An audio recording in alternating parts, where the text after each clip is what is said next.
But I don't know where my son is. No one can tell me where my son is. By the third time, that's when everybody knew, okay, this ain't no joke. Get the hell out of here. Attacks on any American, regardless of race, ethnicity, religion, or sexual orientation, is an attack on all of us. Dozens dead and dozens more injured in a horrific mass shooting at an Orlando nightclub. Over the next half hour, we'll talk to the experts about what it takes to protect our country from homegrown terrorists and hope for healing emotionally with the aftermath of such an attack. Hello, everyone. I'm Jason Newton, and the words disbelief, frustration, and even peace have all been used in the last week following one man's rampage that killed 49 in a Florida nightclub. A lot has happened over the last 7 days, so here's the latest from Orlando. Chilling new images There was about 30 of us in the bathroom. as the murderous rampage unfolded all around them. The first thing he said was, everybody come out because everybody's gonna die. Miguel Levo was barricaded inside a bathroom stall at the Pulse nightclub. He was shot, and so were dozens around him. Of the 30 or so in the bathroom, only 7 survived. That's why I felt like I had to record and take pictures because I'm gonna die in this club. Somebody has to know what happened. We are learning more about the tragedy. We now know the alleged gunman, Omar Mateen, used his cell phone during the killing spree, making calls, posting terroristic propaganda online, even searching for headlines about the massacre and texting his wife, Noor Salman. And records showed the couple transferred the deed to their home to Mateen's older sister about 2 months before the attack. As the investigation continues, so does the healing and recovery here, a journey that includes emotional reunions between survivors and the officers who pulled them to safety. I need a big hug from you, man. I appreciate it. I'm glad you're doing good, man. So glad you're doing good. So glad you're alive, man. Scenes like these providing hope for a city still on edge. Now, we just have to keep moving forward. Everyone's, saying Orlando's strong, and we are going to be strong. We're going to continue being strong. The strength that's being tested here as they continue to honor and remember the 49 lost. Jay Gray, NBC News, Orlando. And joining me now is Arnold Abraham. He's a senior fellow at the University of Maryland Center for Health and Homeland Security. Thanks for coming by. You've done a lot of work in defense and Homeland Security, intelligence as well. What were some of your immediate thoughts as you learned about Orlando? Well, my thoughts actually went to the most recent prior incident, the San Bernardino, and there's been a lot of controversy over the FBI versus Apple trying to get access to the data on that phone. And I thought, well, what if they had found information on that phone that would have led to this attacker? Sure. And how would have that changed the debate?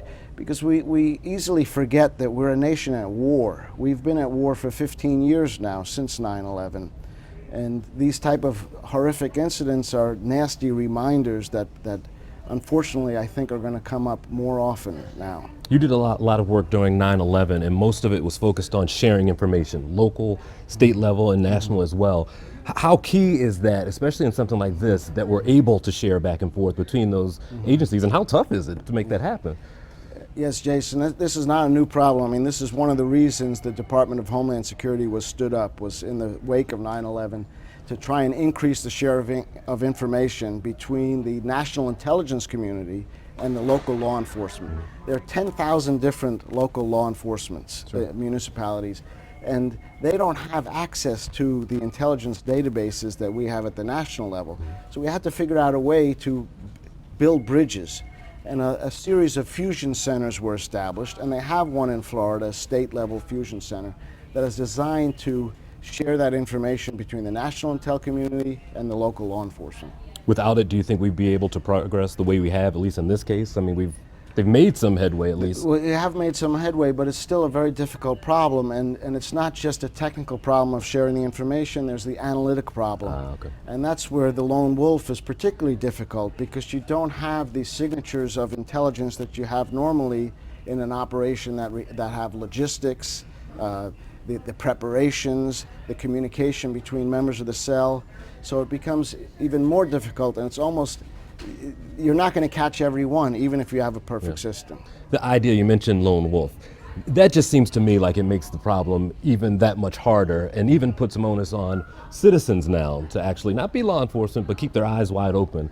Does that make this problem even harder? It is harder, and additionally the fact that most of our intelligence posture is focused on looking out at foreign threats. Okay. So here you have not just a lone wolf, but a U.S.-born citizen, and we have a lot of additional protections on how the intel community looks at U.S. citizens.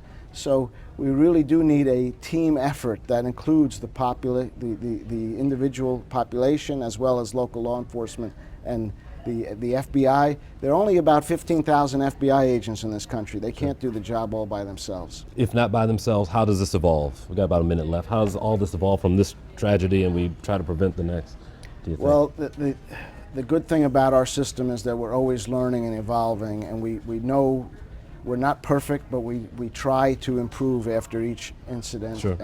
And take the lessons learned and figure out how to move forward. Okay, great. Thank you for coming by. Okay. I appreciate it. Also, today, the shooting has renewed calls now for gun control across the country, including right here in Maryland, which already has one of the toughest gun laws in the nation. 11 News reporter Kate Amara has that part of the story.